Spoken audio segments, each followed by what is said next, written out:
నియమనిష్టలతో చేయాల్సిన కార్యక్రమాలను అపవిత్రం చేస్తున్నారు కొందరు. ఇతరులకు ఆదర్శంగా ఉండాల్సిన మంత్రులు తప్పిదాలకు పాల్పడుతూ ఉండటం భక్తుల మనోభావాల్ని దెబ్బతీస్తోంది.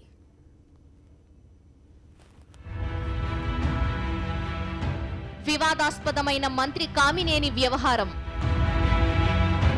అయ్యప్ప మాలలో చెప్పులు ధరించిన కామినేని,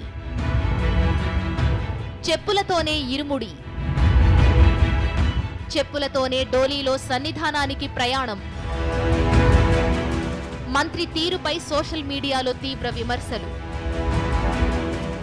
మాలధారణం నియమాల తోరణమంటారు అయ్యప్ప భక్తులు. దీక్ష చేసినన్ని రోజులు ఏకభుక్తంగా ఉంటూ కాళ్లకు చెప్పులు కూడా ధరించకుండా ఎంతో నియమనిష్టలతో ఉంటారు. ఈ మధ్య శబరిమల అయ్యప్ప సన్నిధిలో స్వర్ణ ధ్వజారోహణ కార్యక్రమం జరిగింది. దీనికి ఆంధ్రప్రదేశ్ ప్రభుత్వ ప్రతినిధులను కూడా దేవస్థానం బోర్డు ఆహ్వానించింది. దేవాదాయ శాఖ మంత్రి పైడికొండల మాణిక్యాలరావు దీనికి హాజరయ్యారు. ఆయన వెంట మంత్రులు పత్తిపాటి పుల్లారావు, కామినేని శ్రీనివాస్ కూడా శబరిమలై వెళ్లారు. అయ్యప్ప దర్శనం కోసం మంత్రులు కామినేని, పుల్లారావు మాలధారణ చేసి ఇరుముడి కట్టుకున్నారు. ఇక్కడే మంత్రి కామినేని ఘోర తప్పిదానికి పాల్పడ్డారు. ఇరుముడి కట్టుకుని కాలికి చెప్పులతో మంత్రి కామినేని డోలిలో సన్నిధానానికి బయలుదేరారు.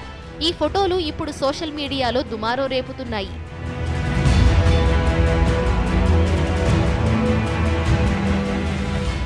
సాధారణంగా అయ్యప్ప మాల ధరించిన తెలుగు రాష్ట్రాల భక్తులు చాలా నిష్ఠతో ఉంటారు. కాలికి చెప్పులు ధరించరు.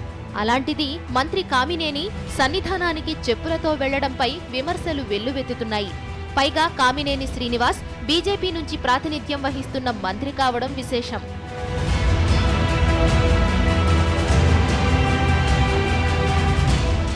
బీజేపీ మంత్రై ఇలా చేయడంపై నెటిజన్ల నుంచి తీవ్రమైన విమర్శలు వస్తున్నాయి. అయ్యప్ప భక్తులపై సీఎం చంద్రబాబు కూడా గతంలో అనుచిత వ్యాఖ్యలు చేశారు. అయ్యప్ప భక్తులు మద్యం మానేయడం కోసమే మండల దీక్ష చేస్తారని అన్నారు.